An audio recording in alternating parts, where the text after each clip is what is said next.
Selamat sore para sedulur yang sudah rawuh di nafas batin. Semoga sore hari ini di penutupan kegiatan kita bisa belajar banyak hal, terutama nanti kita akan belajar bagaimana tahapan-tahapan meditasi, suwung, kemudian jagat ageng, pengemongan hawa nafsu, kemudian ada request terkait tentang puasa weton, puasa mutih dari teman-teman di grup. Baik, bismillahirrahmanirrahim. Dengan nama Gusti Allah Ingkang Maha Agung, saya buka dengan doa pagar sejati. Barang siapa atau siapapun yang mendengarkan doa ini, saya memohon kepada Gusti Allah yang Maha Agung agar dimudahkan segala urusan kegelisahannya, overthinkingnya, kemudian gangguan-gangguan jin ataupun gangguan-gangguan alam pikir lainnya seperti luka batin dan produk-produk daripada alam pikir yang membuat kita sulit atau kesusahan. Bismillahirrahmanirrahim. Bismillahirrahmanirrahim. Bismillahilladzi la yadurru ma'asmihi sayun fil ardi wala fis sama'i wa was-sami'ul alim. Bismillahillah haula wala quwata illa billahil aliyil adzim. Amsayna wa amsamul kulillah walhamdulillahi kulluhulillah. A'udzubillahilladzi yumsikus samaa'a an taqa'a 'alal ardi illa bi'idnih min syarri ma khalaqa wa daru'a wa min syarri syaitani wasarikih. Bismillahirrahmanirrahim. Inni tawakkaltu 'alallahi rabbi wa rabbikum ma min dabbatin illa huwa akhidum binasiyatiha inna rabbi 'ala siratin mustaqim. Bismillahirrahmanirrahim. Laqad arsalna rasuluna bil bayyinati wa anzalna ma'ahumul kitabi wal mizana liyaqumuna bil qista wa anzalna hadid fihi ba'sun sadidun wa manafi'ul linnasi wal ya'lamullahu may yansuruhu wa rasuluhu bil ghaib innallaha qawiyyun aziz. Bismillahirrahmanirrahim. Laqad ja'akum rasulun min anfusikum azizun 'alaihi ma anittum harisun 'alaikum bil mu'minina raufur rahim. Fa in tawallau faqul hasbiyallahu la ilaha illa huwa 'alaihi tawakkaltu wa huwa rabbul arsyil azim. Bismillahirrahmanirrahim. Allahumma alhimni rusti wa a'idni min syarri nafsi. Allahumma alhimni rusti wa a'idni min syarri nafsi. Rabbi shrahli sadri wa yassirli amri wahlul 'uqdatam min lisani yafqahu qawli. Baik, kita sambil santai menunggu teman-teman dari grup ya. Kemudian ada yang longgar waktunya. Kita lanjut bab ya. Karena ini komprehensif, kita belajar sesuai dengan bab yang kemarin kita sudah bahas. Mungkin saya akan bahas sedikit tentang bab 1 sampai bab 5 sebagai pengingat bahwa bab 1 mengajarkan kita terkait tentang sangkan paraning dumadi, di mana kita ini memahami dalam kontekstual kehidupan dari mana asal kita, kemudian untuk apa dan kemana kita akan kembali. Dalam melakukan perjalanan itu, setelah kita memahami bahwa kita ini diciptakan ini untuk menjalani laku di kehidupan dunia ini. Jadi yang semuanya asalnya dari Gusti, kita mengikuti takdir Gusti dan kembali kepada Gusti.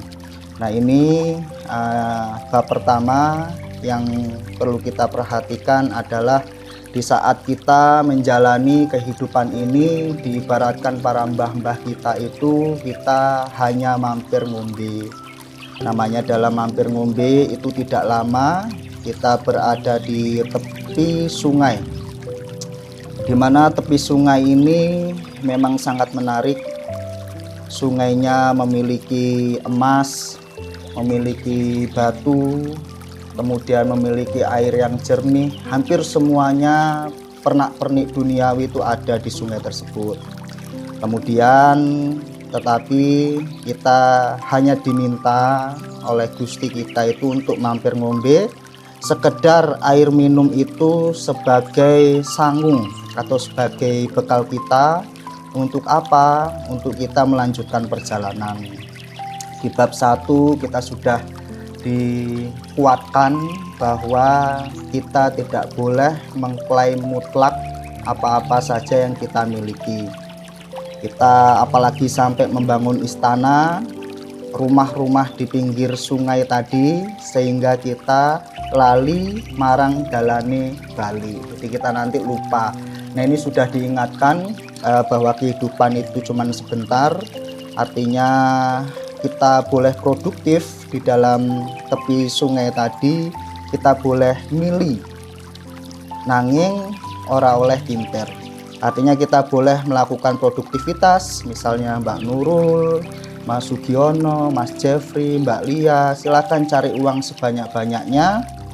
Untuk apa? Untuk kita sangu di mana kita punya tanggung jawab kepada keluarga, kita memiliki kewajiban untuk menata baik itu duniawinya, tetapi ingatlah pada saat mencari tadi jangan sampai kita kintir, yaitu kintir itu kita hanyut, kita lupa akan hakikat sangkan paraning dumadi, kita lupa tentang esensi daripada nenek moyang kita, nasihat-nasihat mbah-mbah kita.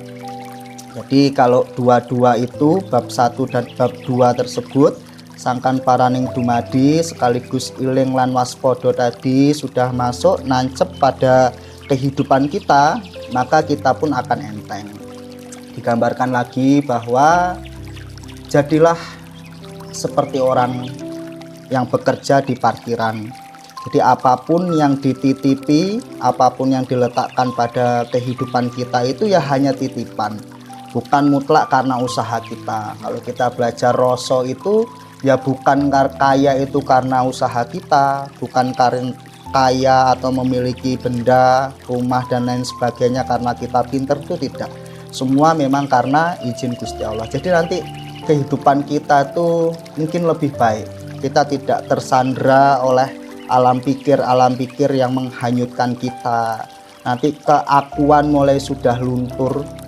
Kalau kita sudah bisa memahami konteks di dalam serat Al-Hikam, kitab Al-Hikam gitu ya, nanti kita akan mudah. Semuanya pokoknya titipan, kita lakukan yang maksimal karena memang kita ingin pulang. Jadi golek sangu yang banyak untuk istirahat, untuk pulang, untuk menata segalanya, sehingga apa?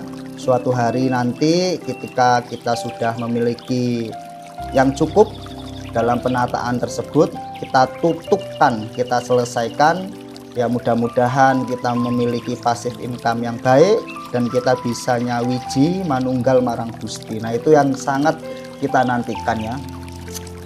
Bab ketiga kita diajari untuk melakukan topong rami juga di dalam kita belajar, di dalam kita menjadi petapa yang jalan di pinggir sungai tadi itu. Jangan lupa hirup pikuknya tersebut kita harus mengingat Gusti kita. Kita belajar suwung di dalam keramaian, kita belajar mengenal rasa sejati di mana kita ini diperlihatkan. Jadi sekali gini, cara melihat kita belajar untuk menyentuh rasa sejati itu kita memiliki, kita gunakan fasilitas dari malaikat atid dan rakib gitu ya, atau kacamata lain lah.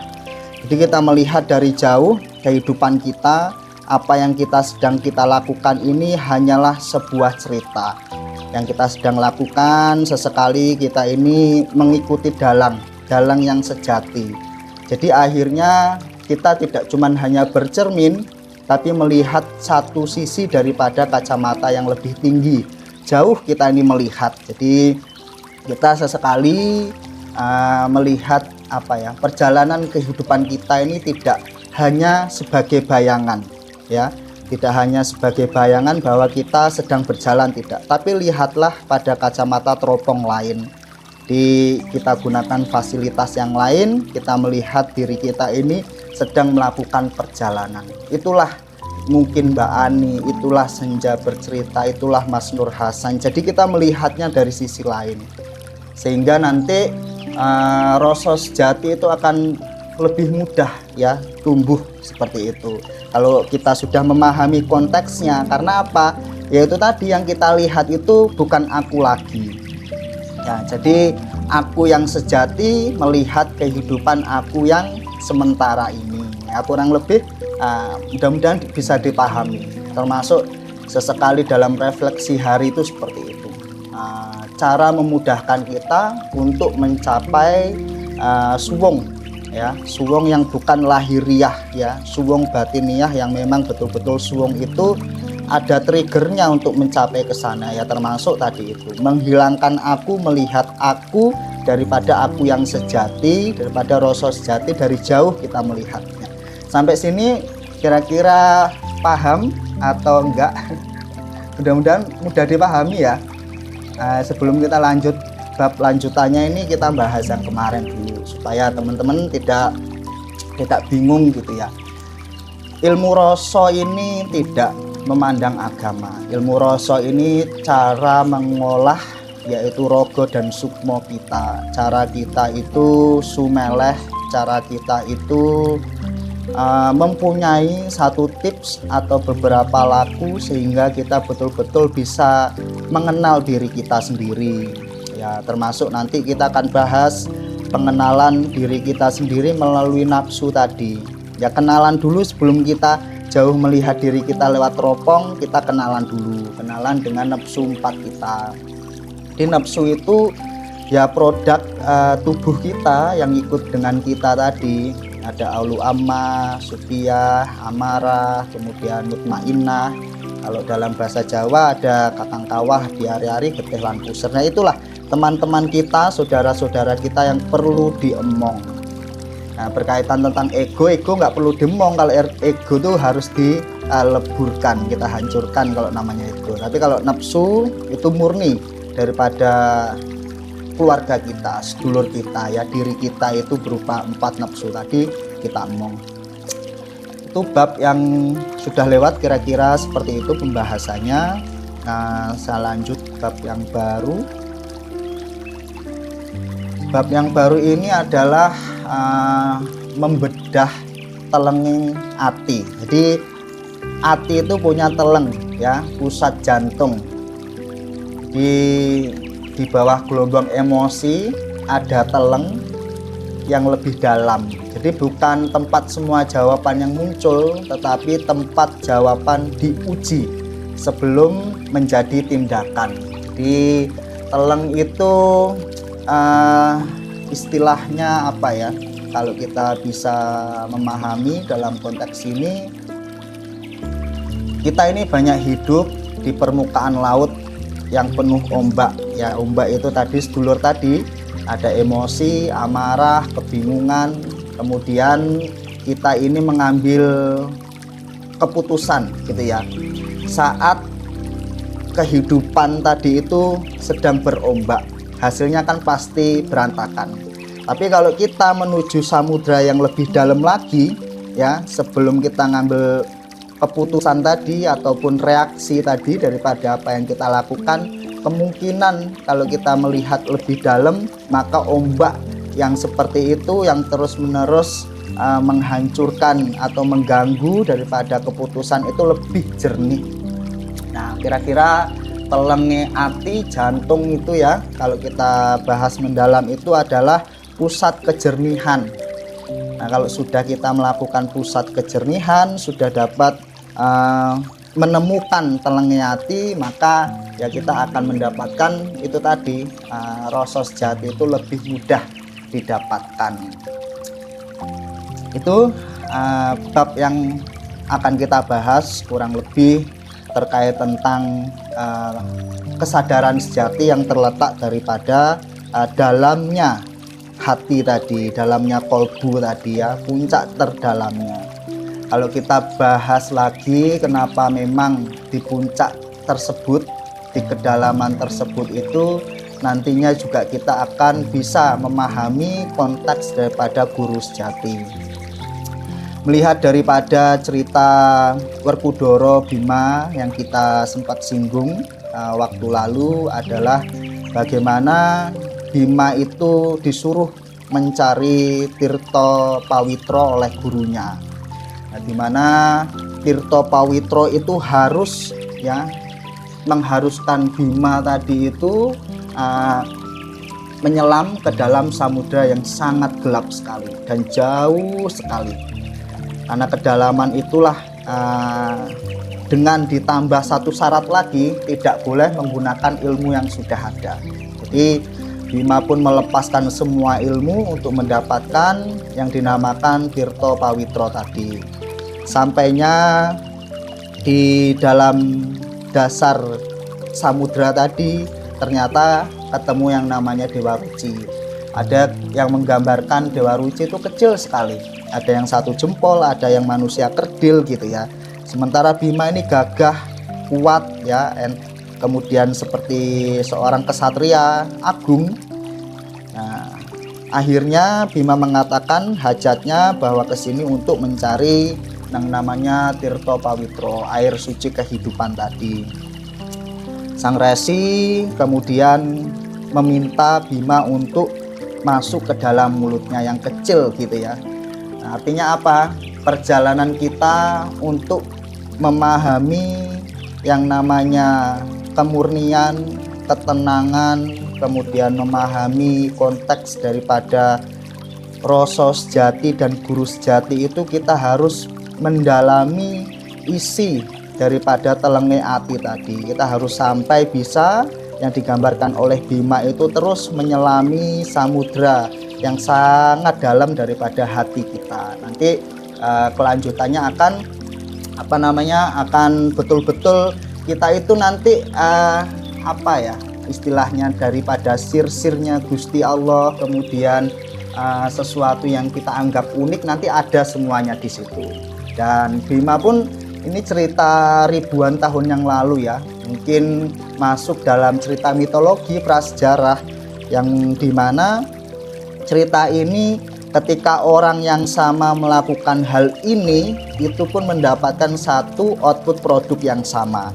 Artinya ketika panjenengan belajar memahami konteks diri sendiri, kemudian belajar mendalam tentang pengolahan ya, olah rogo dan sukmo tadi itu, maka kita pun mendapatkan apa yang Bima dapatkan, yaitu sesuatu yang ada di luar keilmuan apapun, informasi apapun, keunikan apapun itu ada dalam diri kita. Apa contoh konkretnya Mas Guru kira-kira? Ya contoh konkretnya ketika kita menggunakan kejernihan hati yang mendalam, yaitu untuk kesehatan kita jelas lebih tenang, lebih rileks, kemudian tidak ada lagi rasa ketakutan, rasa cemas, kemudian rasa was-was, dan semua alam pikir tadi. Alam pikir dan nafsu tadi itulah digambarkan ombak di dalam laut samudra. Samudra itu yaitu tadi, kalau kita berada langsung di depannya, di daerah pantai ataupun pinggir-pinggirnya tadi itu, yaitu yang terjadi ombaknya tuh besar sekali, godaannya besar sekali, alam pikir yang liar sekali. Makanya kalau kita bertahan di alam tersebut, maka kita tidak akan mendapatkan ketenangan, kejernihan dalam berpikir, kemudian kita tidak akan mendapatkan namanya rasa sejati tersebut. Nah, mudah-mudahan ini bisa dipahami untuk para teman-teman semuanya, bahwa ini untuk pengolahan ya. Jadi kita tidak membahas tentang agama apapun, tapi membahas laku daripada memang leluhur paling tua di Indonesia atau Nusantara ini kira-kira lakunya seperti itu. Di peradaban Jawa Kapitayan itu sudah lama sekali. Artinya sebelum Islam masuk, sebelum Buddha masuk, atau sebelum pada peradabannya Aji Saka sampai terakhir Wali Songo ini sudah memiliki warna atau sudah memiliki pakem-pakem untuk apa? Untuk pengolahan rasa tadi. sehingga dikembangkan oleh tasawuf, kejawen tasawuf atau makrifat Jawa, kemudian Islam kejawen dan lain sebagainya, sampai ya kemudian agama pengaruh-pengaruh setelah Kapitayan masuk itu juga menggunakan rumusan-rumusan yang mirip ya, artinya bahwa ilmu ini bukan ilmu baru ya, pembahasan ini memang pembahasan yang sudah lama sekali. Sehingga apa? Sehingga kita dalam belajar terkait pengolahan rasa itu nanti kita akan mendapatkan output yang sama, baik itu belajarnya orang Hindu, yang gabung orang Buddha, orang Islam, maka akan mendapatkan output yang sama. Yang memiliki keyakinan, percayakan pada keyakinan itu ditambah olah rasa, sehingga kita dalam berkeyakinan itu betul-betul kita bisa merasakan sesuatu yang lebih dalam lagi, sesuatu yang membuat kita tentrem, lerem, tentrem, kemudian sesuatu yang membuat kita tidak ditakuti oleh alam pikir. Alam pikir itu luar biasa. Kalau kita gak bisa ngomong, karena alam pikir itu secara ilmu yang saya pahami bahwa dalam konteks itu kita lahir ini dalam Islam itu sudah ditemani oleh malaikat ya, 2 malaikat pencatat, kemudian jin korin, kemudian sedulur papat tadi itu. Jadi inilah yang memang tugasnya daripada bab 3 dan bab 4 yang saya bahas dari buku saya itu adalah bisik-bisiki, memberikan was-was.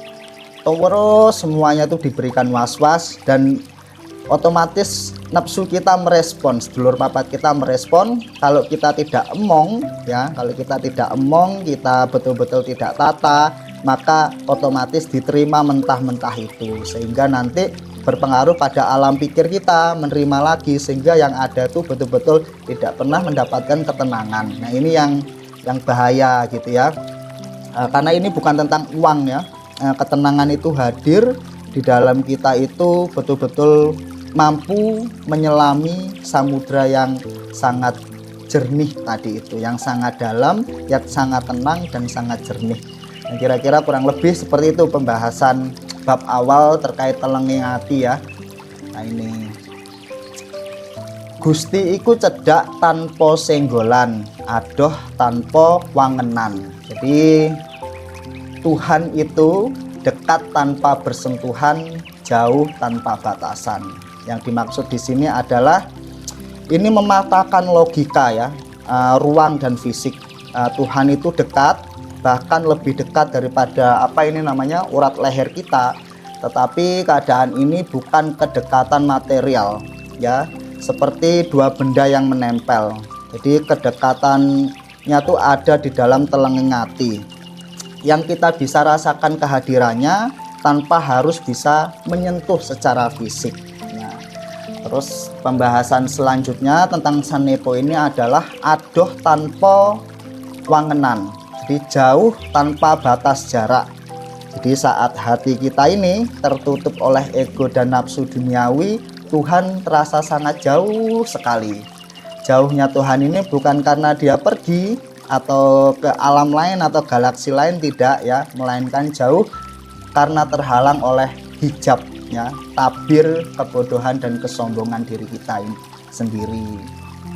Jadi penggambaran itu juga digambarkan daripada mbah-mbah kita dulu, bahwa Gusti pangeran iku tan kena kinoyo ngopo. Jadi Gusti Allah itu tidak bisa dibayangkan wujud dan rupanya, tetapi pada konsep-konsep seperti ini kita bisa merasakan kehadirannya ya.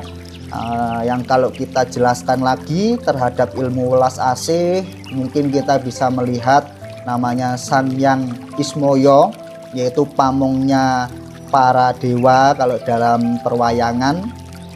Kemudian ada Mbah Semar, seperti itu kurang lebih.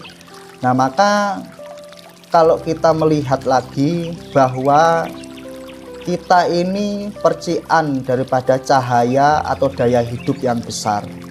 Ketika kita sudah belajar rasa yang dalam tadi itu, maka rasa sejati itulah nanti yang akan kita dapatkan. Itu tadi pembahasan bahwa ketika rasa sejati itu datang, kita ini benar-benar lebih memiliki kesadaran yang tinggi. Dan kacamatanya bukan hanya kacamata ngomong lagi. Kalau sekarang kan ngomong nih kacamatanya, kita seperti apa, sedulur papat kita seperti apa, nafsunya seperti apa. Tapi kalau kacamata di dalam suwung tadi itu, kacamata dalam percikan manunggaling kalau Gusti tadi, rasa sejati itu akunya sudah kita hilangkan. Jadi istilahnya keakuan-akuan segala bentuk aku, klaim-klaim mutlak tentang diri kita tadi, kita akan melihat daripada kacamata yang jauh.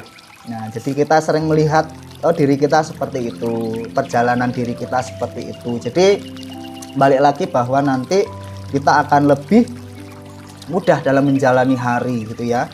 Ya kita tetap bekerja secara maksimal, kita tetap mencari uang secara maksimal, peran kita sebagai keluarga, kepala keluarga secara maksimal, dan mungkin ibu-ibu perannya sebagai istri juga secara maksimal. Tapi balik lagi bahwa kita mempunyai satu peran, yaitu perannya adalah kita ini menjalankan kehidupan ini dengan benar. Bukan hanya benar, tetapi kita memiliki satu tugas, yaitu memayu hayuning bawono. Artinya dalam kehidupan ini seenggaknya kita punya kenang-kenangan lah dalam melakukan laku tadi, kebaikan tadi. Jadi di alam ini kita sudah melakukan yang maksimal. Untuk apa? Untuk semua makhluknya Gusti Allah, termasuk saudara kita, kemudian anak turun kita, kemudian makhluk Gusti Allah yang lain. Jadi itulah ajaran-ajaran mbah-mbah kita yang masih relevan sampai hari ini. Karena ajaran ini kalau kita dalami secara laku ini luar biasa. Di orang itu nanti sudah tidak butuh namanya konsultasi kepada siapapun lagi, karena ya sudah mendapatkan esensi daripada laku-laku yang sedang dijalaninya. Ya termasuklah apapun. Oke, kita lanjut. Ada pertanyaan, mudah-mudahan mudah dimengerti ya. Ini ada yang tanya terkait puasa mutih, Mas Akmal ya, tadi di grup. Puasa mutih itu nanti saya coba kupas deh.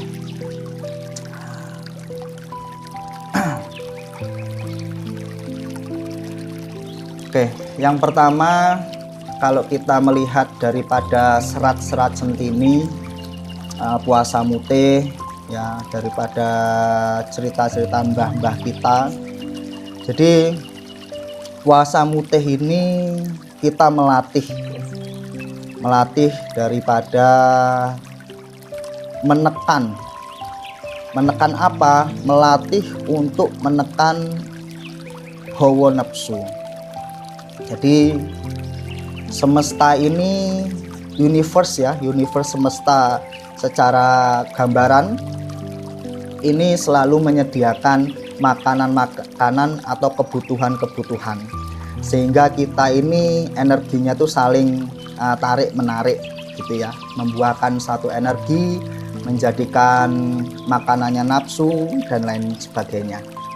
Nah, kemudian hakikat daripada puasa mutih itu sendiri kurang lebih kita belajar mensucikan diri di dalam kondisi yang kita ini sudah memiliki fasilitas untuk melakukan hal-hal yang enak gitu ya. Artinya kita kembali meresapi bahwa kehidupan sejati itu kita harus secara fisik ya, secara jasmani dan rohani itu minimal mengingatnya. Nah, sehingga kita melakukan puasa mutih itu untuk melakukan penjelmaan, merasakan penderitaan kepada orang-orang yang miskin. Ini salah satunya. Kedua, secara konteks universe, alam semesta ini, kita mencegah mencegah merasakan apa-apa kenikmatan yang ada di dalam alam semesta ini, termasuk kenikmatan manisnya buah, manisnya makanan yang lain, manisnya atau enaknya makanan berupa makhluk hidup, sehingga kita itu betul-betul menekan penuh ya, dengan batas tekanan kita hanya makan nasi putih dan air putih tersebut.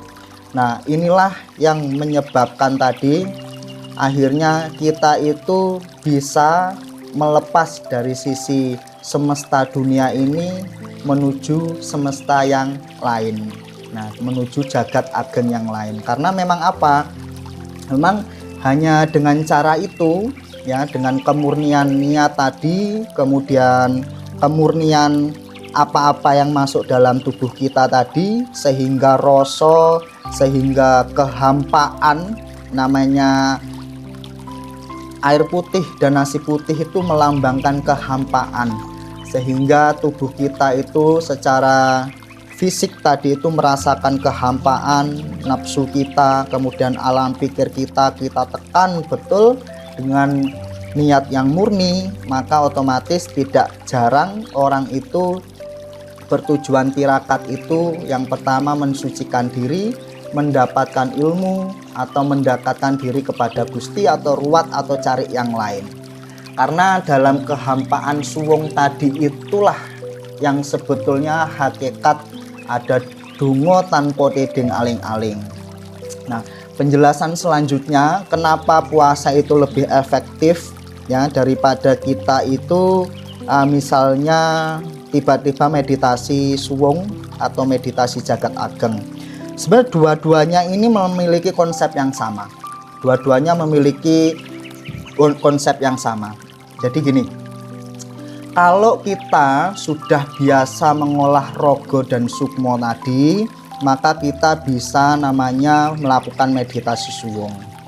Nanti akan saya bahas meditasi suwung atau semedi jagat ageng itu gimana. Tetapi dalam konteks kita menekan semua hawa nafsu dan rasa-rasa yang ada di dunia ini dengan tirakat mutih tadi itu, maka kita akan merasakan kehampaan dari pelambang air putih dan nasi putih. Nah, inilah yang membuat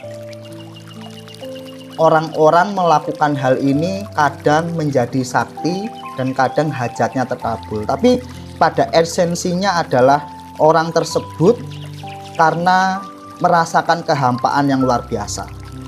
Nah, rasa hampa tadi itulah kondisi suwung yang tidak disadari, atau kondisi suwung yang sering tiba datang kepada orang puasa mutih. Nah, tetapi kalau orang itu sudah melakukan tirakat ataupun sudah bisa dalam konteks meditasi suwung, maka puasa mutih pun untuk konteks dalam hajat tersebut pun tidak diperlukan. Tapi dua-duanya ini perlulah kita jalani sesekali gitu ya. Tapi daripada yang saya tangkap tujuan-tujuan orang puasa mutih itu, kenapa kadang dikabulkan hajatnya itu ya karena merasakan kehampaan yang luar biasa. Di sisi lain juga puasa mutih itu bagus sekali untuk diri kita itu melakukan detoks alamiah. Ya, detoks alamiah ini yang luar biasa sekali. Jadi secara kesehatan tuh bagus. Saya pernah membaca buku tebal sekali ya dengan judul Man in Health, kemudian judul fasting gitu ya, health for fasting atau apa itu, yaitu ternyata memang bisa melakukan detox alami. Jadi supaya defisit kerak-kerak ya, penyakit-penyakit tadi berupa mungkin cadangan makanan ya, kalori-kalori yang ditumpuk tadi itu otomatis akan luntur sendiri. Nah, itu secara kesehatan. Kemudian secara kolb ya, secara pembahasan kolbu gitu. Nah, memang tazkiyatun nafs sama olah rasa untuk puasa mutih ini bisa juga dilambangkan oleh gambaran, yaitu sedang membersihkan kolb. Jadi pembersihan kolbu itu yang paling efektif yaitu pada saat kita melakukan laku welas asih sepanjang hidup kita, kemudian kita sesekali melakukan puasa mutih tadi, ibaratnya puasa mutih itu menjadi baik cleannya gitu ya. Kerak-kerak tinta yang kita lakukan selama kehidupan ini menjadi tinta hitam, di mana nanti tinta hitam itu menutupilah basiroh tadi itu, mata batin tadi yang kita datang di kehidupan ini dengan fitrah suci gitu ya, mata batin terbuka, semuanya betul-betul sambung rasa sejati. Nah, salah satu tipsnya untuk pembersihan itu adalah puasa mutih. Tapi itu bukan satu-satunya jalan, tetapi lebih sebagai puncak kegiatan ya. Puncak lakon itu ada di situ, ada di puasa mutih. Ya, bisa saya katakan mungkin mempengaruhi laku kita 30%-an lah, atau 25% puasa mutih. Alhamdulillah. Aduh, sampai mana tadi? Oh, puasa mutih ya. Karena ada yang tanya, di grup itu banyak yang puasa mutih, kemudian puasa neton. Ya sama aja lah. Kalau puasa neton itu adalah puasa yang dilakukan biasanya apit neton, itu juga bagus, sangat bagus sekali. Tapi harus memahami yang namanya kontekstual. Kontekstual apa? Filsafat atau filosofinya daripada puasa mutih tadi itu yang saya sampaikan. Nah, minimal ketika memahami itu nanti kita akan mendapatkan cahayanya ya, daripada esensi kekuatan puasa mutih tadi, ruhnya tadi itu ya, ruhnya itu bisa masuk dalam tubuh kita. Ruh itu hakikatnya ya, hakikat laku itu bisa masuk dari dalam tubuh kita. Jadi istilahnya puasanya diijabahi marang Gustinya. Istilahnya apa yang menjadi kemurnian niatnya itu kasembadan ya. Jadi namanya kasembadan ya, memang betul-betul pemurniannya terwujud atau dikabulkan. Nggih, monggo sek nyantai-nyantai mawon nggih sambil ngerokok. Iki mari nglinting mau iki. Yo koreken dhisik tak jemuk korek.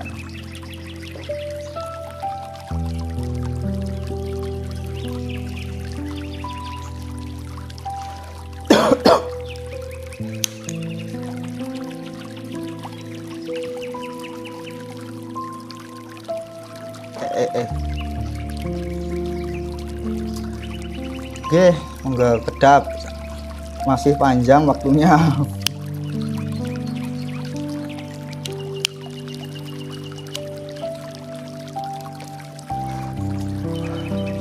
Tadi juga ada yang nanya saya terkait tentang sebenarnya arah nafas batin itu seperti apa. Jadi nafas batin yang saya pimpin ini adalah nguri-nguri laku leluhure para mbah-mbah.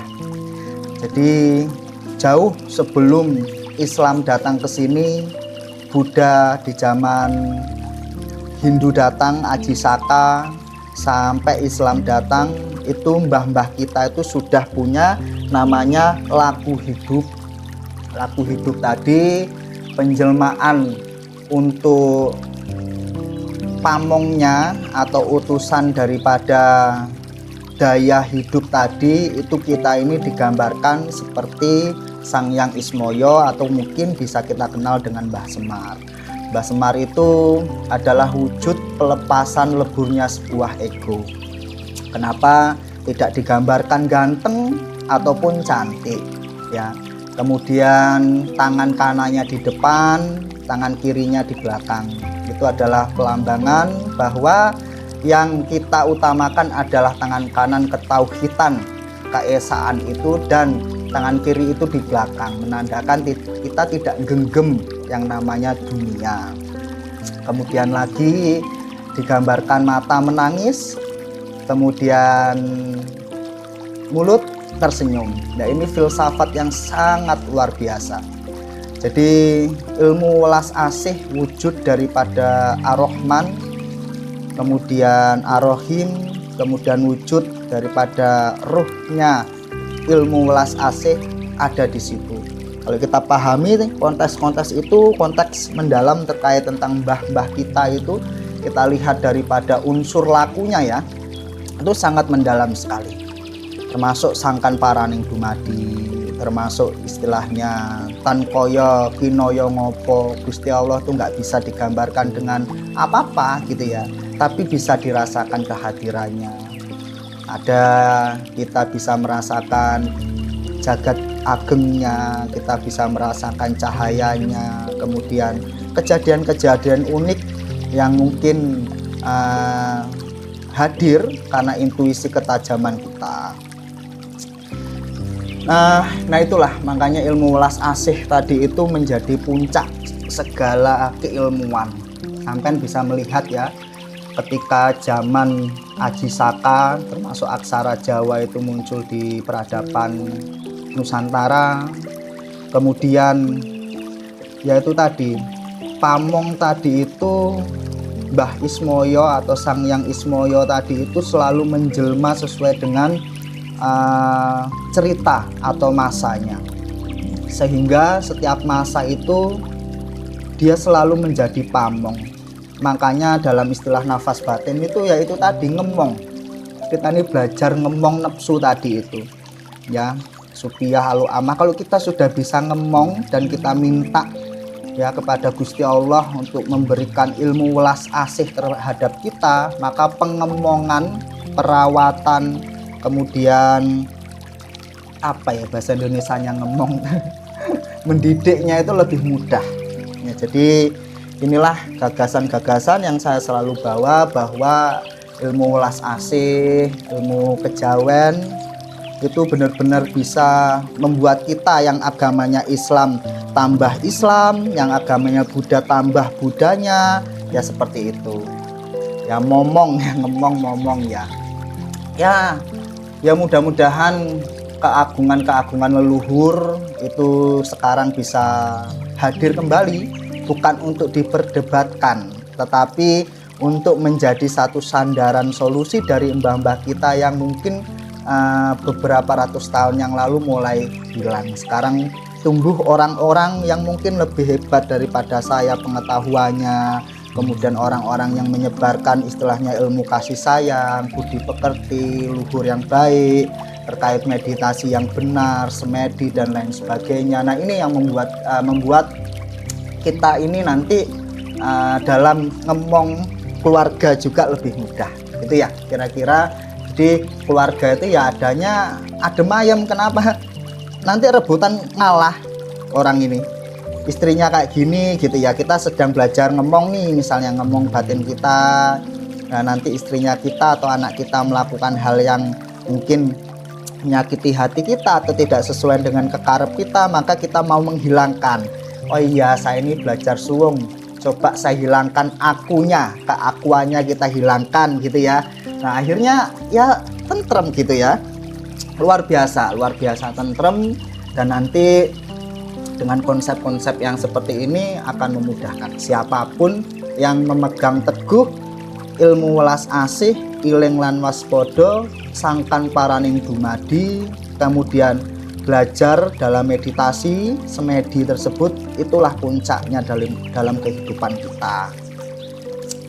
Mbah Akung, saya ini live tidak mesti, kadang subuh, kadang juga ini baru pertama sore gitu ya. Saya ini kan kerja jadi programmer ya, kadang menyisihkan waktu. Kemudian juga di grup kan ngajar ya, saya ngajar juga, ngajar meditasi ya, meditasi semedi lah. Semedi saya juga ngajar untuk kelas guru gitu ya. Guru itu siapa yang mau punya karir ngajar meditasi, kemudian saya bisa ngajarin gitu ya.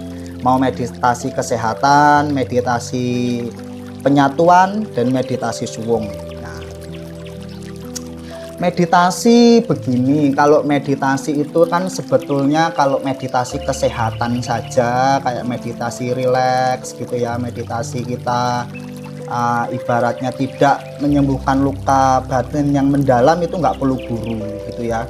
Ya itu cukup sampai simak literasi, kemudian sampean cari ya, mungkin di TikTok saya itu banyak pengajaran meditasi untuk umum gitu, itu nggak perlu guru. Tapi terkadang pendamping itu tuh diperlukan untuk apa, dalam bahasa mudahnya tuh tracking. Jadi mulai murid ini masuk sampai kemungkinan 5 bulan atau 1 tahun kita itu mengetahui perjalanan ruhaninya. Oh, misalnya orang ini sebetulnya diberikan Gusti Allah itu kelebihan untuk menyembuhkan. Orang ini diberikan kelebihan untuk mengajar. Orang ini diberikan kelebihan macam-macam. Karena dalam pendampingan harian itu kan ada takwil mimpi. Ya, takwil mimpi itu kita ini namanya orang Jawa ya, belajar terkait, tapi ini meditasi yang ini ya, bukan meditasi kesehatan ya, meditasi mendalam itu terkait meditasi jagat ageng atau manunggaling kaula Gusti atau meditasi suwung menepung gitu ya, meditasi tingkat lanjutan itu ya kita pamit dulu gitu ya, pamit dulu kepada Gusti Allah, minta izin kepada leluhur-leluhurnya, kepada alam semesta untuk apa? Untuk saya izin menyambungkan rasa. Nah, nanti kalau sudah itu biasanya jawaban-jawaban itu mulai sudah sambung rasanya, nanti mimpi akan terus gitu ya. Nah, nanti akan membedah bahwa memayu-hayu ning bawonanya orang ini, laku orang ini apa gitu ya dalam dunia ini, nanti akan terbedah gitu kan. Nah, itulah mungkin terkait tentang meditasi.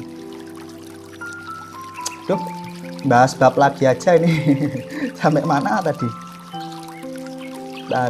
Oh, puasa ya, puasa seperti itu ya. Artinya jauh sebelum puasa itu ya kalau bisa kita itu memahami filsafatnya lah. Artinya kalau saran saya jangan dulu puasa sebelum kita rutin untuk topong rame atau zikir nafas dulu gitu ya. Atau kita mendoakan leluhur kita dulu rutin 1 minggu atau 3 minggu. Nah, nanti supaya puasa itu menjadi petunjuk atau sasmito, nggak cuman sekedar puasa pingin-pinginan gitu ya. Karena puasa ini kan tentunya punya hajat. Setiap manusia itu punya hajat lah dalam melakukan puasa. Hajatnya apakah itu olah rasa, tazkiyatun nafs, ataukah punya hajat mistik atau apa, supaya ketika kita melakukan hajat, satu kita memahami filsafatnya supaya puasa itu nanti betul-betul ruhnya dapat gitu ya. Yang kedua, supaya puasa itu memang sudah menjadi laku itu biasanya namanya puasa Jawa itu ada yang memerintah atau ada apa istilahnya, di situ ada triggernya, ada petunjuknya, ada sasmitonya dulu. Rata-rata seperti itu. Kalau tiba-tiba kita mau puasa, ya saran saya kalau muslim ya mending puasa Dawud aja, puasa Senin Kemis gitu ya. Nah, mudah-mudahan Mas Akmal khusus yang tadi tanya terkait puasa ini supaya memahami hal ini. Supaya apa? Supaya puasanya itu betul-betul sesuai dengan lakunya. Jadi puasa itu gak untuk belajar, tapi puasa itu untuk menjalankan laku kita. Itu saya tentang puasa seperti itu ya. Mudah-mudahan bisa terjawab untuk murid saya di grup ya. Di grup tuh ada hampir 200 murid, tapi murid umum silahkan tanya apapun di sana, selagi saya bisa jawab saya jawab, atau istilahnya asisten saya yang jawab gitu ya. Untuk belajar rasa ini seru sekali gitu ya. Muatian nganu nih rokok ini. Ayo kita break, ngobrol aja dulu terkait tentang hal ini. Jadi ilmu rasa itu memang kadang dekat dengan sesuatu hal yang mistik, karena kan kita kan kembali menyelami samudra ketenangan yang luar biasa. Yang saya gambarkan terkait tentang Werkudara, Bima dan Resi tadi itu betul-betul seperti kondisi itu. Dan terkait meditasi itu ada dibagi menjadi beberapa. Ini saya bahas goalsnya supaya teman-teman itu mulai mengerti tentang meditasi. Meditasi itu begini, pada umumnya meditasi itu terbagi menjadi 3 bagian. Yang pertama meditasi untuk ketenangan, yang kita belajar tenang, kita belajar. Setelah kita belajar, tenang dulu ya, ini enggak penyatuan loh, tenang dulu, kemudian kita belajar untuk mengolah nafas kita, rileks, dan kita mungkin tingkat yang paling tinggi tanpa guru itu kita mulai mengimplementasikan meditasi itu untuk apa? Menghilangkan kecemasan yang ringan-ringan, kemudian kita lebih tenang menjalani hari gitu ya. Yang kedua, meditasi itu meditasi penyatuan, di mana meditasi penyatuan ini kita gunakan untuk tahap awal itu terfokus pada lafal-lafal tertentu. Kenapa? Karena kita ini sudah terbiasa untuk memberikan tugas. Badan kita ini kalau kita maksudkan kita berikan tugas untuk terfokuskan, meditasi pemfokusan, penyatuan melalui satu titik fokus. Nah, ini yang paling mudah, tahap menengah ke atas gitu ya, menengah ke atas. Kita gunakan asma-asma Gusti ataupun kata-kata peleburan, penyatuan, dan itu pun bisa sampai ke tahap suwung ya. Jadi tahap suwung itu di mana tahap penyatuan termasuk kalibrasi, kemudian pengucapan lafal samar, kemudian sir. Nah, setelah sir tadi itu masuklah ke suwung. Nah, ini juga sampai kepada tingkatan suwung. Kemudian yang ketiga ini yang paling sulit. Sampean mungkin nggak ada pelajaran otentiknya ya. Kalau yang pertama, kedua itu biasanya di torekoh ataupun di meditasi mendalam, kejawen, semedi itu ada. Nah, kalau meditasi yang betul-betul topongeli ini yang paling sulit ya. Topongeli itu meditasi di mana kita menyimak sebagai penyimak. Mulai kita menyimak alam pikir kita, hawa nafsu kita, kemudian dan lain sebagainya untuk menuju kepada penyatuan atau keheningan tadi. Jadi topongeli ini nanti akan sesuai dengan sanepo kodok ngemuli lenge. Jadi kodok ngemuli lenge itu dalam harfiah makna yang sesuai pendekatan dari sifat suwung tadi itu, bagaimana kekosongan tadi itu, kesadaran kodok tadi itu akan menutup kekosongan tadi. Nah, inilah tingkatan meditasi yang paling tinggi. Kenapa? Karena manusia sudah terbiasa dalam arti untuk diberikan tugas, tapi sampean tidak terbiasa untuk ngeli, topongeli tadi itu ya. Topongeli ini sangat sulit sekali. Tapi kalau dasarnya hanya penyatuan, ini tidak bisa naik tingkat. Misalnya dari penyatuan bisanya dari pemfokusan, ya itu aja dulu gitu ya. Tapi kalau tingkatan selanjutnya ini harus punya laku. Lakunya apa? Kita sering sadar nafas, topong rame dalam kehidupan kita gitu. Jadi sudah terbiasa untuk mengkontrol lagi tadi itu, mengkontrol kesuwungan tadi, mengkontrol tentang hakikat alam pikir. Nah, kalau sudah bisa suwung di dalam tahapan tertinggi, puncak tahapan tinggi tadi itu sangat luar biasa. Sampean diam sebentar, kemudian mau melihat apa gitu, itu sampai ya. Kira-kira seperti itu. Makanya suwung tadi itulah, di dalam kehampaan tadi itu, disitulah ibaratnya itu antara kita, semesta, kemudian Gusti itu sudah menjadi satu. Dalam arti satu itu percikan cahaya kita tuh sudah pulang ke daya hidup gitu ya. Jadi suwung, hakikat suwung murni tadi itu akan bisa tercapai. Sehingga nanti apa dampaknya? Dungo tanpa ngaling-ngaling, kemudian intuisi kita tinggi, kemudian ya besok mau terjadi apa ya kita baru dengar, baru pasti tahu gitu ya. Besok mau ngapain, mau seperti apa untuk diri kita loh ya, kita pasti tahu. Sekalipun kita tidak bisa mengubah takdir tersebut. Nah, ini betul-betul kondisi yang tingkatan tinggi. Ini nggak bisa dicapai dengan mudah, tapi saya nggak tahu ketika panjenengan punya wadah yang bagus, ya mudah saja mungkin ya. Saya bertahun-tahun meditasi itu, yang tingkatan tersulit itu yaitu topo ngeli.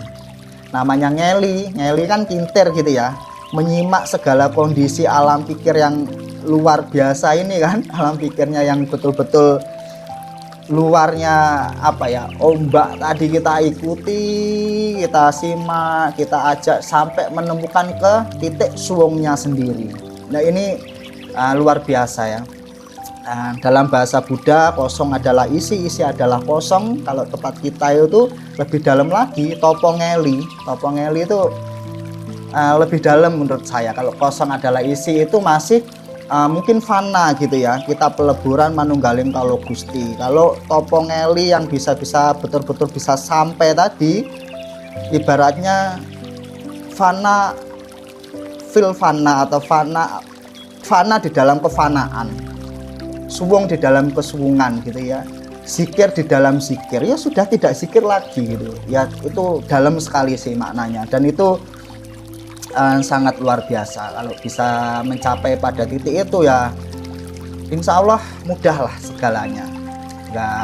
Bukan mudah dalam arti hal-hal mistiknya ya, tapi kehidupan yang kita jalani itu serasa enak sekali gitu.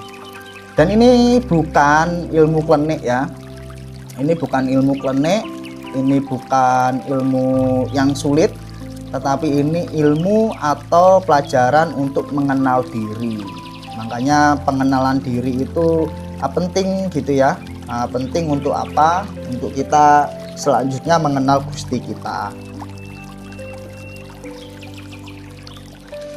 Saya lanjut lagi materinya sampai mana tadi ya?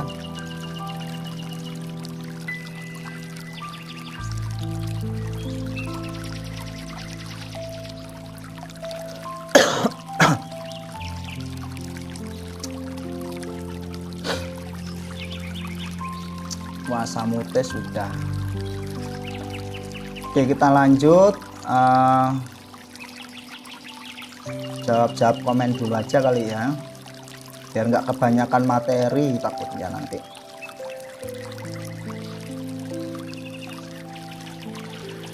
Oke, penutup deh, ada materi mungkin yang saya sampaikan bahwa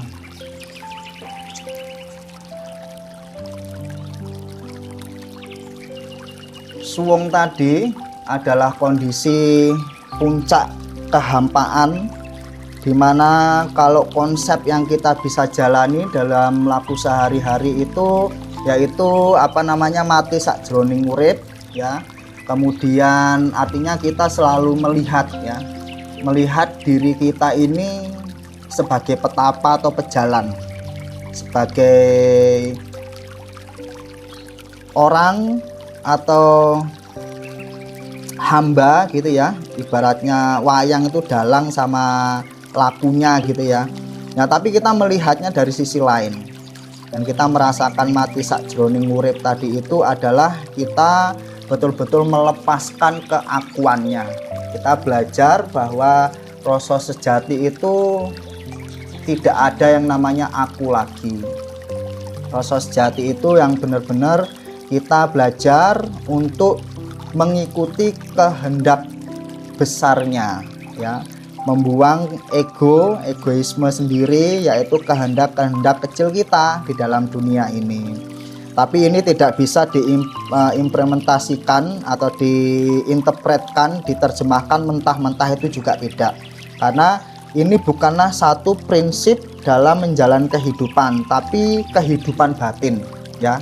Kehidupan batin itu tidak semerta kita mati sakjroning urip topong rame, kemudian kita melakukan belajar manunggaling kawula Gusti terus tidak kerja, kemudian kita jalan kemana-mana, itu juga tidak.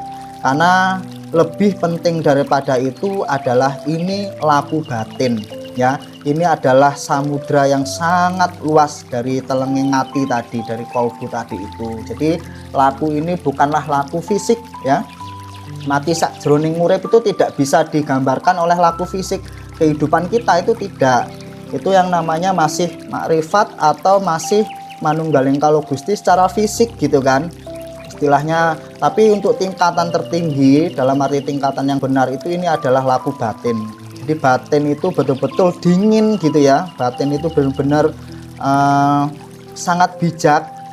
Dan kita itu sudah jadi simponi. Simponi yang saya maksud gini, simponi itu kita ada gelas, ada piring, ada batu, ada pasir ya, kemudian yang lain-lain dari perangkat kehidupan gaib tadi itu membuat satu output musik ya, satu gerakan yang indah. Nah, dari perbedaan semuanya itu kita bisa menyatukan membuat satu gerakan untuk apa? Gerakannya iling marang Gusti. Nah, itu tadi kita melihat air, kemudian air tersebut kita yakini air sucinya Gusti Allah. Kita mandi juga sudah menggunakan filsafat mandi gitu kan, saking kita menjalankan apa? Menjalankan welas asih terhadap kehidupan semesta tadi.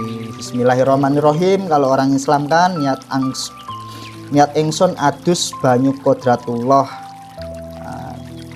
ngedusi badan, ngedusi jiwa, ngedusi apa ruh gitu, kemudian nyuwun welas asih Gusti Allah ngilangake sengkala. Bisa seperti itu, atau niat ingsun yang lainnya bahwa mandi tersebut mulai melihatlah. Makanya laku-laku kasih sayang itu tidak tercipta oleh manusia yang tidak memiliki laku. Kalau tiba-tiba kita melihat air ingat Gusti, ya itu memang interpretasi daripada manifestasi daripada kita belajar makrifat. Tapi lebih dari itu kasih sayang yang lebih utama. Karena apa? Bukan kita untuk tidak makrifat, tetapi kita untuk belajar menjadi komponen-komponennya semesta. Jadi kita syukuri airnya, tanahnya, semuanya. Jadi asih gitu ya. Kita tuh merasakan penderitaannya daripada semua makhluk yang ada di bumi ini, di jagat ini, sak buwono ini. Mereka punya tugas, laku masing-masing, punya dapuan masing-masing. Kalau kita nanti sering mendoakan, sering memberikan pantulan kasih sayang, maka nanti pantulan itu akan balik lebih besar lagi. Sehingga nanti urusan mistik-mistik itu juga akan mudah gitu ya. Ada orang itu ketika panjenengan di satu tempat gitu ya, satu tempat yang suwung atau satu tempat yang angker atau satu tempat manapun duduk, sampean mulai merasakan welas asih yang ada di sekitarnya, sampean memahami ada arwah yang gak kerumat, ada orang yang matinya tersesat, ada mbah-mbah kita yang belum belum selesai dengan kehidupan dunianya, masih punya tanggungan gitu ya, masih meninggalkan karma dan lain sebagainya. Panjenengan kirimi doa pas duduk, semua supaya dilimpahkan rahmatnya dan kasembadan semua hajat yang belum selesai. Oleh siapa? Oleh izin Gusti Allah, melalui mungkin anak turunnya dan lain sebagainya. Terserahlah bentuk apapun. Kalau orang Jawa biasanya ditambahin juga kaki danyang, nini danyang, kaki among, nini among, ingkang bau reksa teng tanah mriki, ibu bumi bapak ongkoso, lahumul fatihah. Jadi akhirnya kita menyatu gitu ya, menyatu semuanya itu, walaupun kita tidak melihat jin itu seperti apa, kemudian makhluk halus seperti apa, itu tidak perlu, nanti itu udah bonusan sendiri. Sampai jalankan aja dulu, nanti sampai penuh berkelimpahan rahmat atau welas asih pantulan. Gitu juga sampai misalnya ke makom wali, bukan kita minta doa, enggak, kita merasakan perjuangannya, kemudian kita doakan tanpa transaksi apapun, nanti itu akan betul-betul ini betul-betul balik lagi.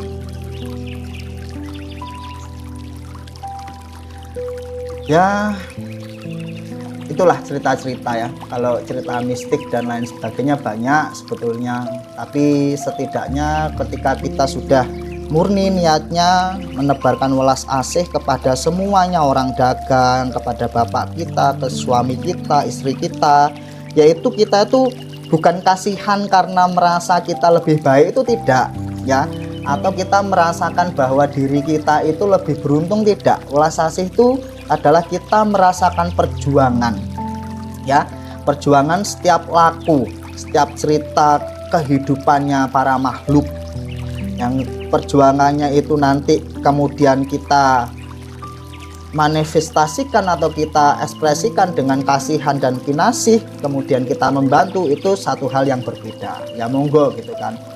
Nah, tetapi merasakan perjuangan, kesulitan-kesulitan itulah nanti membuat kita itu jauh lebih dada ini lebih tenang, lebih longgar, lebih asih, lebih bercahaya. Nggak cuman itu, lebih bercahaya.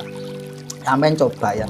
Ini contoh satu hal yang konkret yang mungkin yang saya lakukan, bahwa mungkin dulu, zaman dulu itu kalau kita ngobatin orang gitu ya, atau diminta bantu untuk satu hal unik terkait tentang makhluk gaib tadi, dulu masih menggunakan istilahnya tenaga dalam, ilmu pernafasan, hebatnya doa gitu ya. Kemudian kita menggunakan senjata untuk berperang gitu kan, untuk berperang, untuk lawan-lawanan, kuat-kuatan gitu ya. Ya sekalipun itu sah-sah saja gitu. Kalau kita mungkin memang kita sudah pernah ketemu dengan malaikat penjaga kita atau kodam kita atau apapun kita, itu ya bisa saja gitu kan. Tetapi setelah ilmu welas asih itu datang, bahwa kita ini sudah tidak memerangi lagi. Kita minta kepada Gusti Allah, siapapun yang ada di badan ini, atas ilmu welas asihnya Gusti, bisa nyawiji selaras manunggal marang pancer ya, tidak ada yang tersakiti, semua menembah kepada Gustinya. Kalau itu rata-rata malah manut ya, rata-rata malah manut tanpa perlu tenaga dalam yang capek, tanpa perlu kita menguatkan bahwa kita pernah puasa, pernah tirakat, punya doa andalan dan lain sebagainya, seperti itu.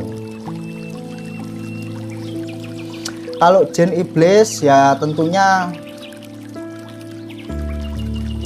berbeda hal ini ya, tapi saya punya keyakinan bahwa mbah kita ya, Sang Hyang Ismoyo, mbah kita, Mbah Semar, dan semua pelaku mitologi ataupun pelaku sejarah, welas asih itu sebagai media diplomasi tingkat tinggi ya, tingkat tinggi ya, tidak itu tadi, tidak memandang apakah itu iblis atau apa, tapi kalau sudah kinasihan kemudian kita bernegosiasi, Gusti Allah ngabulkan, ya tidak ada masalah, tidak ada penghalang. Karena ya itu tadi, kalau kita sekalipun urusan dengan Pak Jenderal atau apa, kalau orang udah kasihan pada kita, iba, maka aturan itu secara umum sudah tidak dipakai. Nanti adanya hak prerogatif, adanya hak kekuasaan di aturan kerajaan, buononya kerajaan iblis atau jin tadi itu sudah ibaratnya lebur karena kasihan kepada kita, atau karena memang ya kita memiliki dijini Gusti Allah menggunakan ilmu welas asihnya gitu. Ini yang saya maksud, saya ceritakan itu seperti itu ya. Tergantung kita ini confident-nya seberapa sih mengenai hal-hal terkait mistik tadi.